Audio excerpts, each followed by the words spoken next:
السلام علیکم۔ ہم آج نثر پارے کی تشریح کے حوالے سے بات کریں گے 9th کلاس نیو بک، اور اس میں سیاق و سباق کو بھی ایڈ کرنے کی جو باتیں کی جا رہی ہیں یہ کوئی نئی بات نہیں ہے۔ 2013 سے اسکیم جو ہے وہ ایسے ہی چلتی آ رہی ہے، تاہم اگر سیاق و سباق پوچھا جاتا ہے تو اس حوالے سے ہم تھوڑا سا پیٹرن آپ کو سمجھانے لگے ہیں۔ سب سے پہلے جو ہے آپ نے یہ دیکھ رہے ہیں کہ نثر پارہ جب آ جاتا ہے تو وہ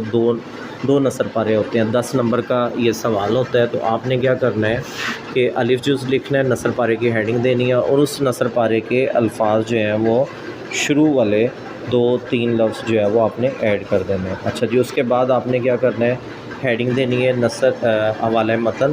اور سبق و عنوان مصنف کا نام، اس کے آدھے نمبر ہوں گے۔ اس کے بعد آپ نے خط کشیدہ الفاظ کے معنی، چونکہ نثر سیاق و سباق پوچھے تو پھر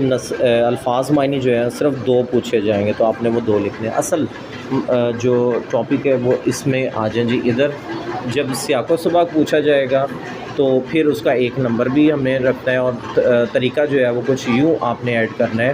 کہ زیر نظر نثر پارہ مذکورہ سبق کے تقریباً درمیان سے، تقریباً آغاز سے، تقریباً اختتام سے لیا گیا ہے، اور اس نثر پارے سے پہلے یہ آپ نے کوشش کرنی ہے میٹرک لیول پہ 9th کلاس کے اندر 6 سے 8 لائنیں جو ہے وہ آپ لکھیں 1 نمبر کے لیے۔ اور پھر نثر پارے کے بعد میں کیا بات ہوئی، باقی پیٹرن وہی ہے، تشریح طلب نثر پارے میں مصنف نے کیا بیان کیا ہے، یہ 2 نمبر کی ہے۔ پیج نمبر 17 کے اوپر بھی جو ہے وہ سارا طریقہ یہ لکھا ہوا ہے ٹیکسٹ بک پہ، لیکن اس میں یہ سیاق و سباق نہیں دیا، تاہم بورڈ کی اسکیم کے مطابق جو ہے وہ یہ پہلے بھی موجود تھا اور اب بھی ہے، تاہم وہ پوچھیں یا نہ پوچھیں ایگزامینر وہ ایک علیحدہ بات ہے، تو آپ نے اس کو اچھے سے تیار کرنا ہے۔